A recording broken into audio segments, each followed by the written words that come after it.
Halo Tribuner, selamat sore dan apa kabar Anda? Senang sekali saya Putri Utami kembali menyapa Anda di Ambon hari ini, edisi Kamis 2 Oktober 2025, di mana selama beberapa menit ke depan kami akan menghadirkan sejumlah informasi terbaru dari beberapa daerah di Maluku untuk Anda. Kita mulai dengan berita pertama. Tokoh muda Maluku Boy Sangaji gagas kontribusi besar di perayaan HUT SMK Negeri 2 Ambon. Perayaan Hari Ulang Tahun atau HUT ke-60 SMK Negeri 2 Ambon berlangsung meriah dan penuh makna Selasa 30 September 2025 siang. Pantauan tribunambon.com sekira pukul 4 sore waktu Indonesia Timur, acara yang dilangsungkan di halaman sekolah itu tampak meriah dengan berbagai suguhan acara. Sebagian alumni yang hadir nampak mengenakan pakaian putih abu-abu untuk mengenang masa lalu mereka. Salah satu momen yang menyita perhatian adalah peran aktif Rohalim Boy Sangaji, alumnus angkatan 1996 yang kembali menunjukkan kepeduliannya kepada alma mater dengan berbagai kontribusi nyata. Dalam acara yang diwarnai semangat kebersamaan alumni, Boy Sangaji menyampaikan pesan kuat tentang pentingnya peran alumni dalam mendukung kemajuan sekolah. Boy Sangaji menambahkan bahwa Angkatan 96 sengaja berkumpul dan menggalang dana untuk mendanai renovasi tersebut. Tidak hanya itu, mereka juga memberikan pembagian amplop kepada para guru yang sudah purna tugas, serta membeli alat musik tradisional sebagai bentuk pelestarian budaya di sekolah. Sosok Boy Sangaji dikenal luas tidak hanya sebagai alumnus SMK Negeri 2 Ambon, tetapi juga sebagai tokoh muda inspiratif di Maluku. Saat ini ia menjabat sebagai Ketua Dewan Pimpinan Daerah atau Depidar 24 Sentral Organisasi Karyawan Swadiri Indonesia atau SOKSI Provinsi Maluku, periode 2024-2029. Organisasi pendiri Partai Golkar.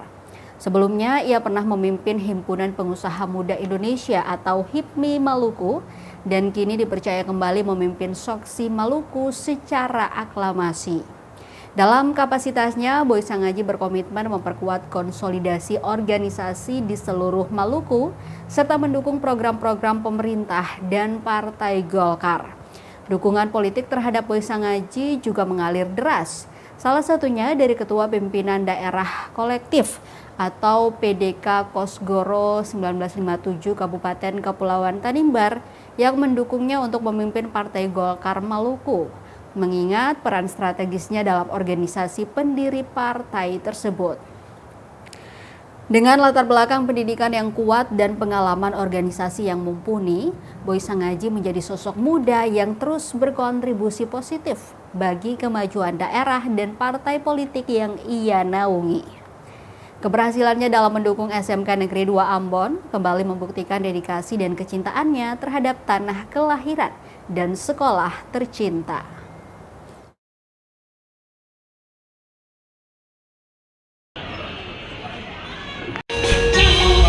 Dalam rangka merayakan 60 tahun Hari Ulang Tahun Sekolah, kami sebagai alumni punya tugas adalah bagaimana ikut berkontribusi ke sekolah.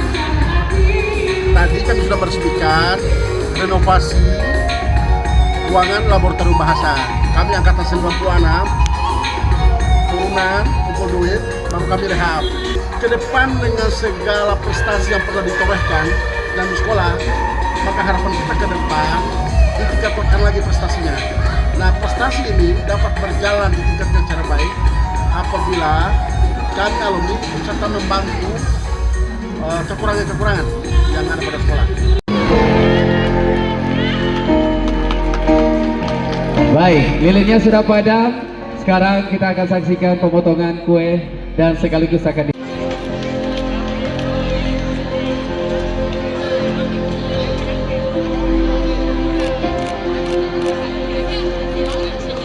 sama-sama kita makan kuenya.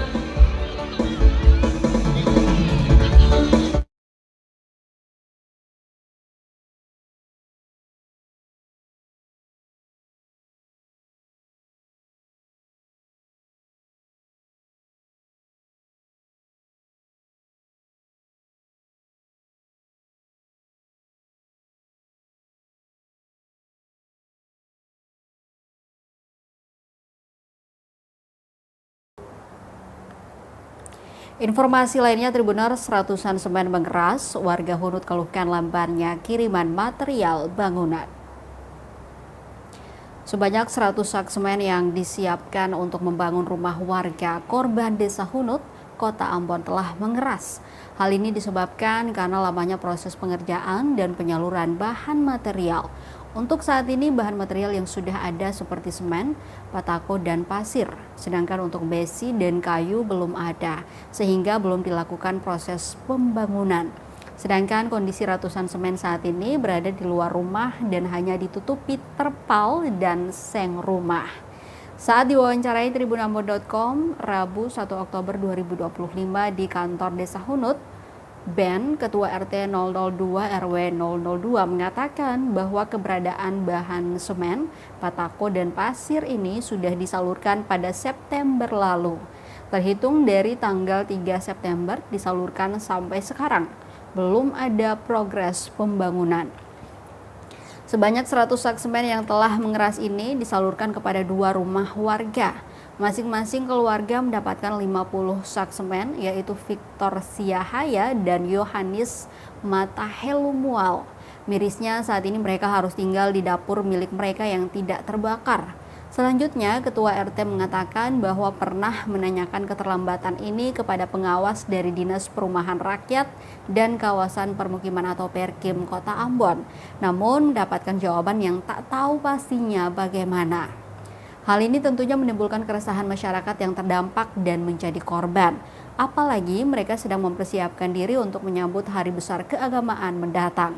Mereka berharap mendapatkan perhatian serius dari pemerintah dan Dinas Perkim untuk pembangunan.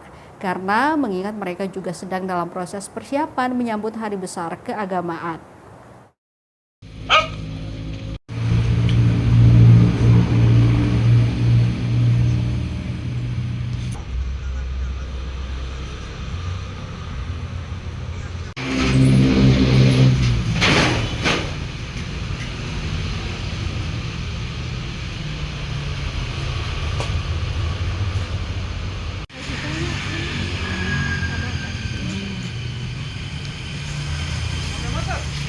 Iya, Pak. Apa tidak? Melawan nih. Masa saja lah lihat. Ini sih ada besi. Punya sendiri. Oh, Kali dulu bikin apa? Bisa banyak itu.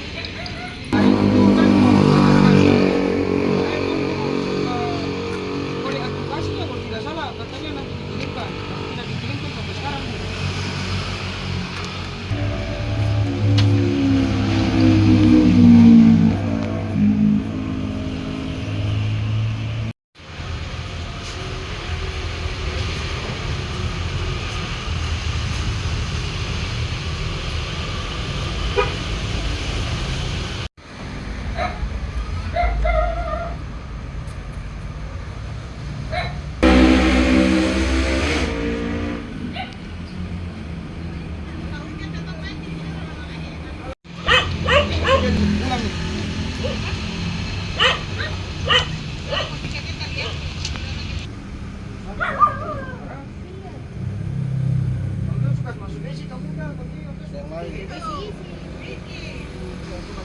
Batak berapa?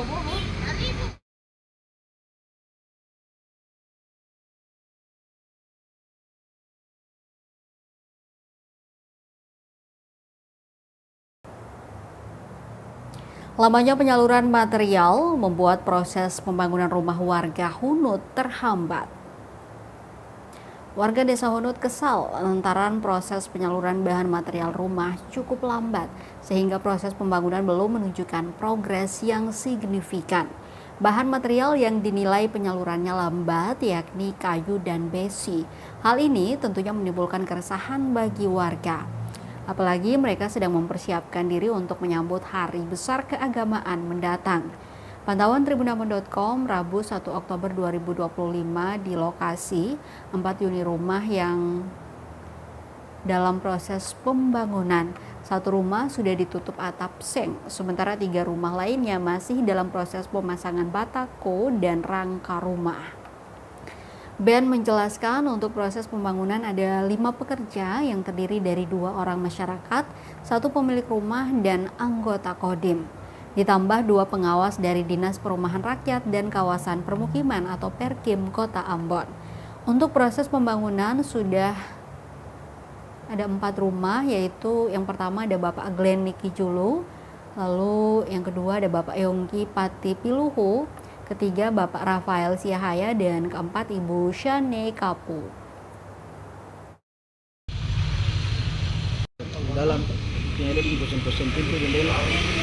Ini yang tunggu kosen kayu ini, yo. Hah? Kosen kayu Ya. ini. Kosen pintu kah kosen apa? Jendela tuh.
Yang punya rumah tinggal di mana?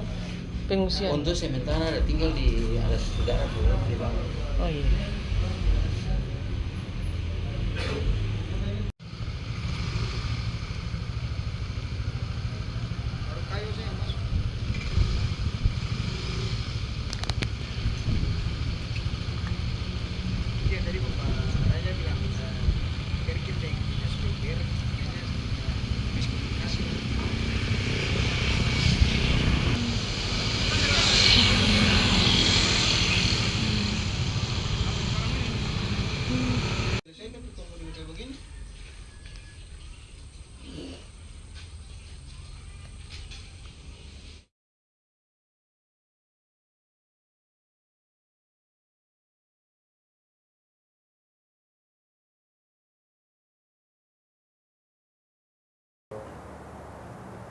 Pasca diberitakan, sampah di gedung Pasar Mardika Ambon akhirnya dibersihkan.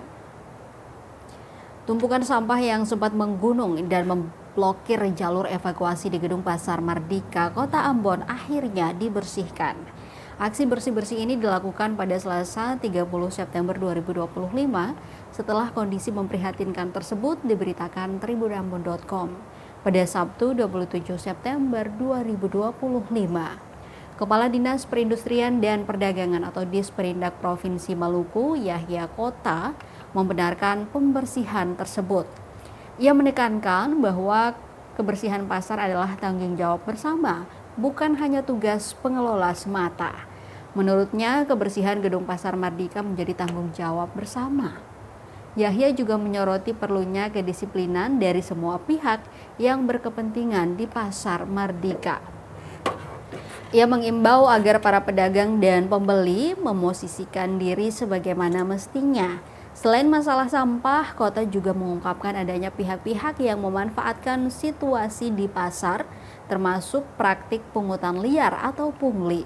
Ia menyatakan bahwa penghentian praktik pungli ini adalah tanggung jawab yang harus segera diselesaikan. Masalah keamanan barang dagangan juga menjadi perhatian. Kota meminta pedagang untuk mempercayakan pengelola pasar dalam menjaga barang dagangan mereka di malam hari. Ia juga meminta pedagang tidak menyerahkan penjagaan kepada pihak-pihak tertentu yang tidak memiliki wewenang resmi. Diberitakan sebelumnya, Tribuners, Pasar Mardika kembali menyisakan cerita pilu terkait pengelolaan sampah. Kondisi itu terjadi di dalam gedung Pasar Mardika lantai 2, tepatnya di jalur evakuasi. Pantauan tribunambon.com pukul 11 siang waktu Indonesia Timur, Sabtu 27 September 2025, tampak sampah menumpuk hingga menutupi seluruh jalur evakuasi. Sampah didominasi oleh sampah plastik dan sisa makanan yang sudah membusuk. Hal itu mengakibatkan bau tidak sedap yang menyebar di area sekitar. Kondisi ini tentu sangat memprihatinkan, mengingat jalur tersebut merupakan rute evakuasi penting ketika terjadi keadaan darurat seperti kebakaran atau gempa bumi. Lebih mirisnya lagi, di antara tumpukan sampah tersebut ditemukan 2 tempat sampah yang justru ikut terbuang di dalamnya. Kini jalur penting tersebut telah bersih dan kembali difungsikan.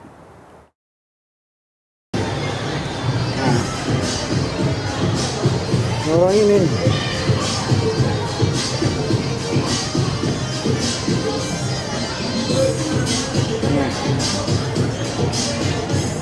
pas sampah suara semua habis beres.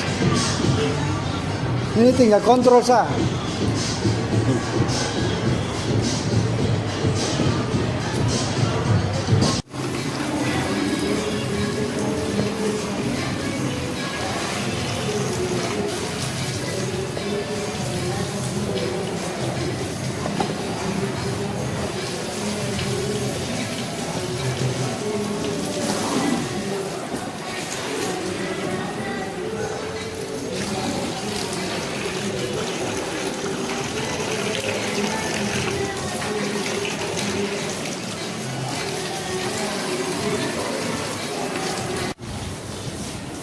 Sikat.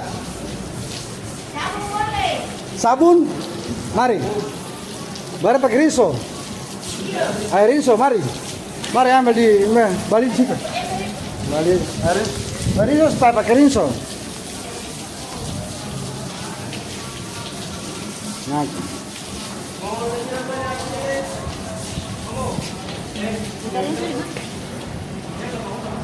Sabar. Balik rinso sudah. Bro, saya bisa minta. Ini akan punya hasil terakhir ini. Hasil terakhir. Sampah yang tumpuk banyak-banyak yang keluar di tribun ini. Nah ini, bersih. Pakai rinso dia akan semua ini bersih. Jangan bau lagi. Bersih. Sampai kalau ada yang buang di sini lah, harus lalu lah anak yang kali dia potak itu binatang semua ngakak apa.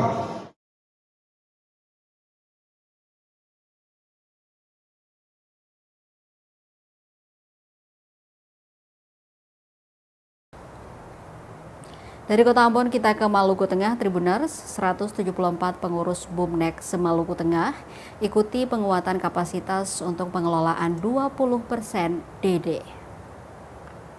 Sebanyak 174 pengurus badan usaha milik negeri atau BUMNEK se-Kabupaten Maluku Tengah mengikuti penguatan kapasitas pelaksana operasional BUMNEK tahun 2025 di Masohi, Kamis 2 Oktober 2025.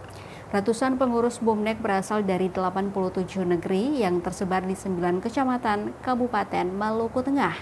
Antara lain Amahai, TNS, Seram Utara, Tehoru, Elpa Putih, Telutih, Seram Utara Timur Seti, dan Seram Utara Timur Kobi.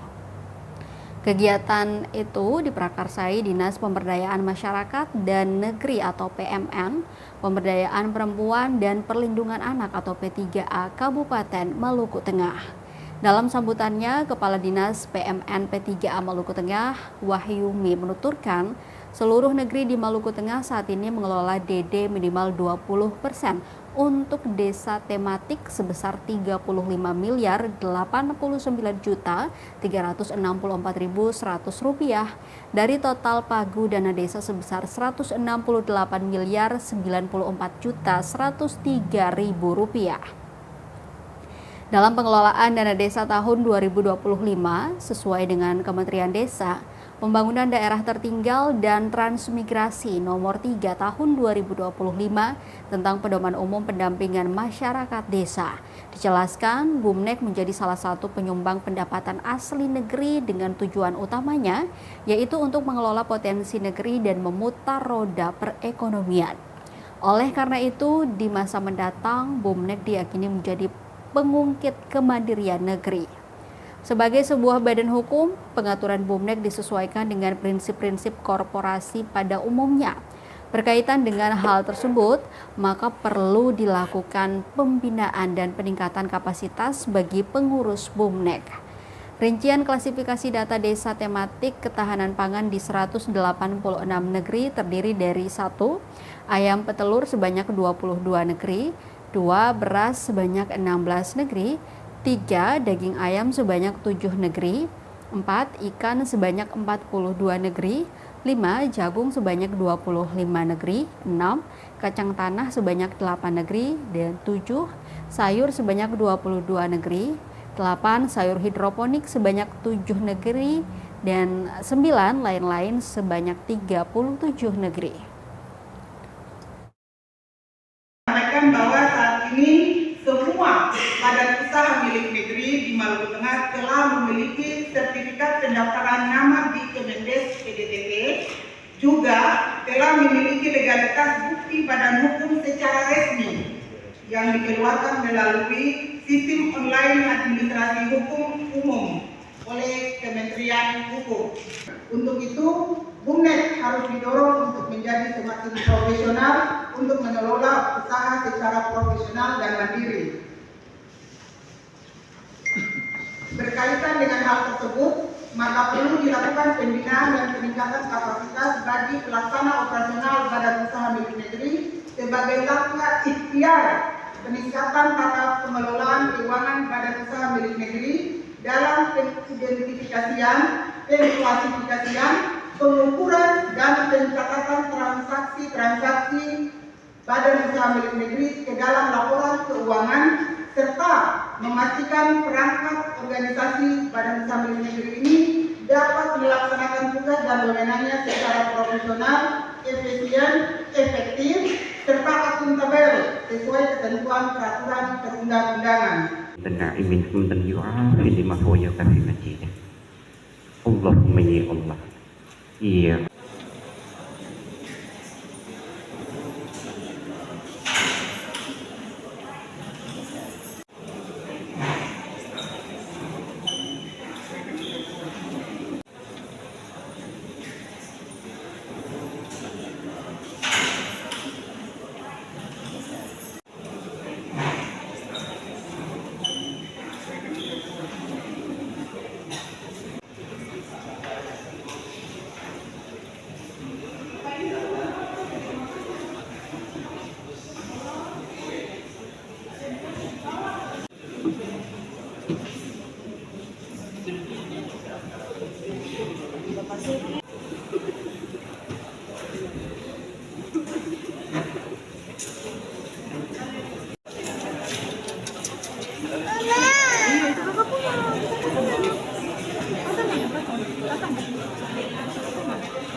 Selama acara ini berlangsung. Terima kasih.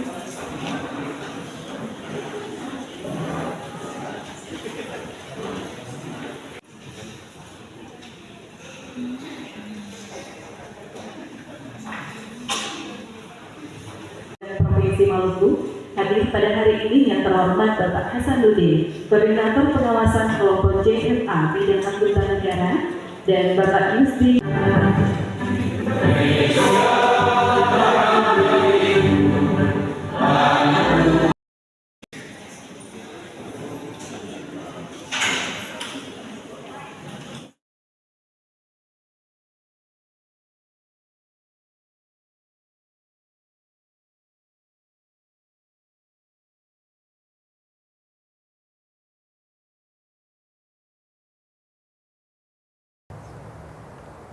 Manajemen RSUD Masohi bentuk tim teknis tangani kelangkaan obat.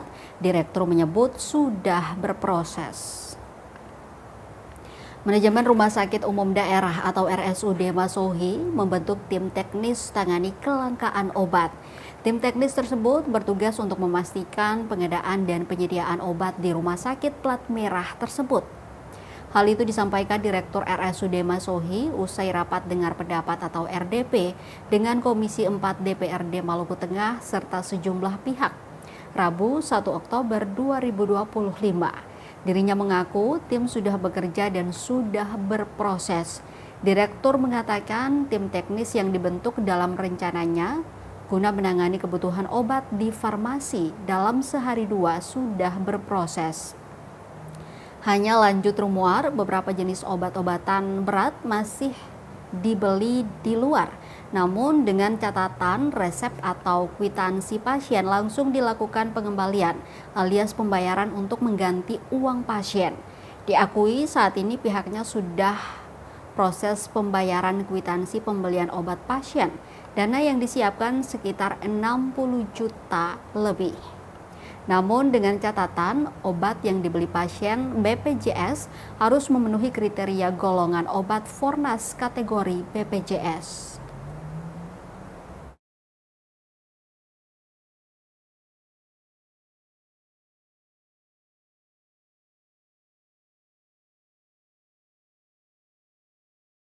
Ketersediaan obat, kami sudah menata ketersediaannya dengan membentuk tim teknis untuk pengadaan dan penyediaan obat yang ada di tim itu yang kita bentuk adalah tim teknis dalam perencanaan kebutuhan obat di farmasi, dan dalam 1 hari ini tim itu memang sudah bekerja dan memang sudah berproses, dan kita bisa lihat di beberapa tempat dan beberapa pelayanan obat-obat emergensi, obat tertentu yang kita sudah siapkan, antibiotik, antibiretik maupun anestesi itu sudah tersiap. Sekarang ini kita sudah mulai berproses untuk pembayaran. Ada dana yang kita siapkan, yang kemarin kita siapkan untuk sekitar 60 juta lebih, dan itu sudah diproses dan sudah digantikan langsung oleh petugas yang ditunjuk langsung untuk pengembalian resep atau kwitansi yang pasien BPJS-nya beli di luar. Pada prinsipnya sudah ada datanya pada tahun 2025 sampai Januari sampai sekarang ada sekitar 290 juta, dan kita sudah berproses untuk pembayaran dan pengembalian uang mereka.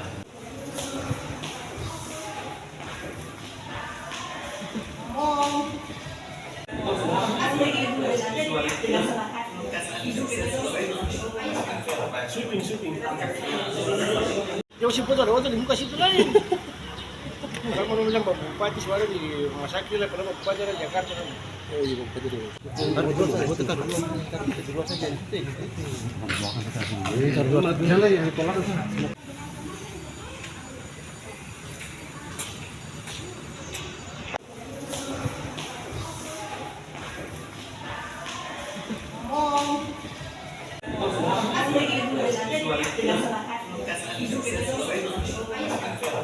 Syuting.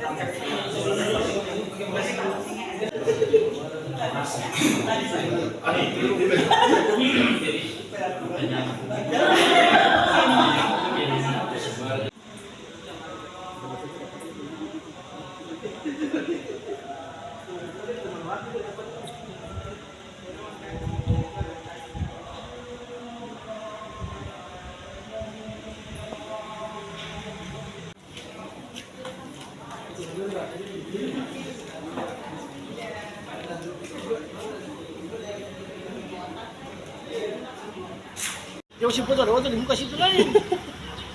Kalau mau bilang Pak Bupati suara di Rumah Sakit lah, kalau Bupati ada Jakarta kan. Oh iya Bupati dulu.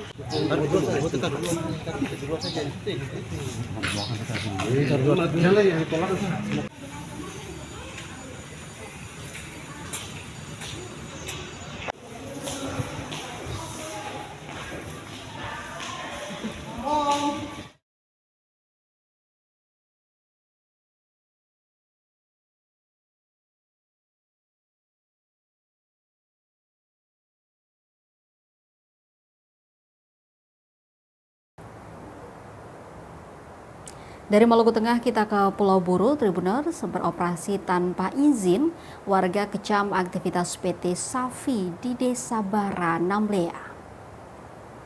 Menolak aktivitas pembukaan lahan perkebunan, warga Desa Bara, Kecamatan Air Buaya, Kabupaten Buru, melakukan aksi demonstrasi di PT Safi Selasa 30 September 2025 siang. Hal ini dilakukan karena PT Safi dianggap melakukan kegiatan ilegal dan merugikan warga Desa Bara, di mana warga menuding PT Safi melakukan kegiatan penggusuran dan pembukaan lahan tanpa adanya sosialisasi, musyawarah atau izin yang sah dari masyarakat. Diketahui PT Safi merupakan perusahaan agribisnis yang mengembangkan bisnis biomasa dan kehutanan di Indonesia, terutama di Maluku. Fokus bisnis PT Safi adalah mengelola perkebunan biomasa yang luas di Indonesia, khususnya di Maluku, untuk menghasilkan produk seperti serpihan kayu atau chips untuk pembangkit listrik tenaga biomasa, minyak cajeput, produk pala, dan produk kelapa. Salah satu orator, Rizka, mengatakan bahwa aktivitas PT Safi tidak hanya merampas hak atas tanah dan tanaman warga Desa Bara, juga mengabaikan prinsip-prinsip hukum agraria serta hak masyarakat. Menurutnya, sengketa lahan ini bukan hal yang baru, di mana konflik PT Safi sudah berlangsung sejak tahun 2024. Namun belum ada penyelesaian yang berpihak kepada kepentingan rakyat. Dalam aksi ini juga masyarakat memberikan 5 poin tuntutan yang diserahkan kepada pihak berwenang. Yang pertama, menghentikan seluruh aktivitas PT Safi di wilayah Desa Bara sampai perusahaan memiliki izin resmi dan mendapat persetujuan dari masyarakat. Kedua, batalkan hasil mediasi di Polres Buru karena dianggap dilakukan di bawah tekanan dan tidak sesuai asas hukum yang berlaku. Ketiga, berikan ganti rugi tanaman warga yang digusur dengan nilai yang ditentukan melalui musyawarah mufakat. Keempat, hentikan kriminalisasi terhadap warga yang memperjuangkan hak tanah dan lingkungan hidup mereka. Kelima, libatkan lembaga independen dalam penyelesaian konflik lahan agar prosesnya berjalan adil dan transparan.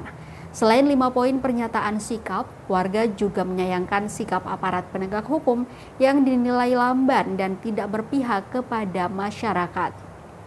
Hingga kini tidak ada penyelesaian konkret terkait pengaduan perusakan tanaman dan penguasaan lahan oleh PT Safi.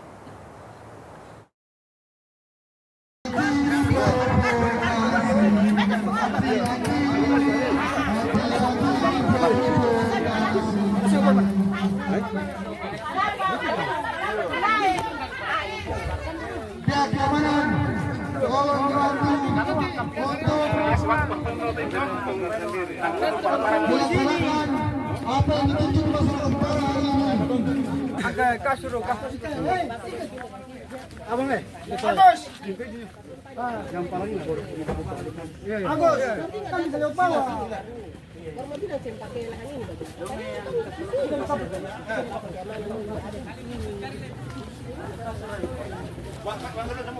Bodi. Kan itu udah diatur saja.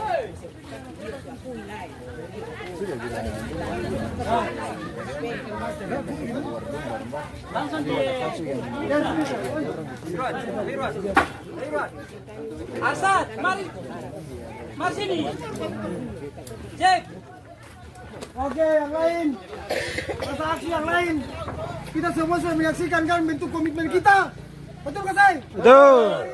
Kita cukupkan, kita kembali ke negeri kami untuk menunggu pimpinan perusahaan 1 kali 15 menit. Dan jangan coba-coba membuka polis lain yang ada di posko utama di sana dan di sini. Sekian dan terima kasih. Aduh, ini sebenarnya sampai di belakang polis. Cuma untuk saya mau Penjaga tidak pernah gedor. Saudara-saudara anak cucu negeri berhati. Dahulu seluruh negeri ini mengusung penjajah itu tidak gedor. Beta kasih kau, kau turun dari laut dari mana-mana untuk membela tanah ini, untuk membebaskan tanah ini dari Portugis, dari penjajah. Lalu hari ini jika ada kolonial baru, maka sudah saja.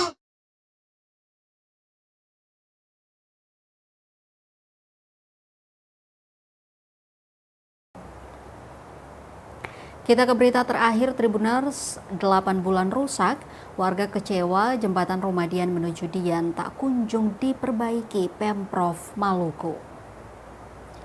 8 bulan sudah jembatan Rumadian menuju Dian di Kecamatan Manyeu, Kabupaten Maluku Tenggara atau Malra hanya jadi rongsokan besi tua lantaran tak kunjung diperbaiki. Padahal keberadaan jembatan ini cukup vital, bukan hanya menjadi aksesibilitas antara kampung, namun antar kecamatan. Sarana jembatan ini juga memudahkan konektivitas wisatawan jika ingin berkunjung ke spot wisata air Goa Hawang, pemandian Evu, juga ke pantai Maduair.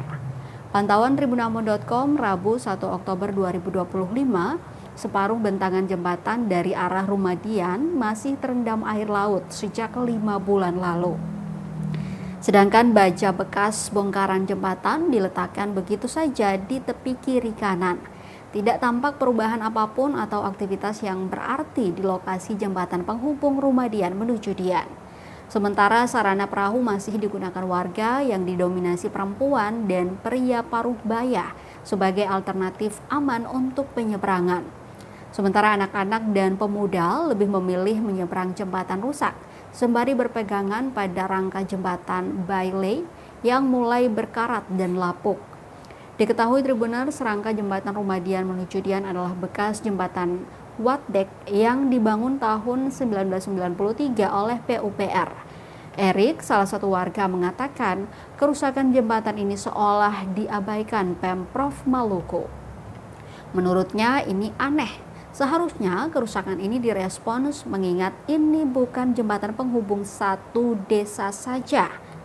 Pemerintah seolah menutup mata hati. Apa artinya perampungan jembatan Dian Tetoat jika jembatan penghubung Rumadian menuju Dian masih saja rusak? Diberitakan sebelumnya Tribuners, jembatan penghubung Rumadian menuju Dian tersebut ambrol sejak 11 Maret 2025 lalu. 1 unit mobil angkutan terperosok saat kejadian, namun tidak ada korban jiwa.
Tribuners, informasi tadi sekaligus mengakhiri perjumpaan kita di Ambon hari ini. Saya Putri Utami mewakili seluruh kru yang bertugas mengucapkan terima kasih atas kebersamaan Anda. Selamat sore, sampai jumpa dan amato. Download Tribun X sekarang, menghadirkan lokal menjadi Indonesia.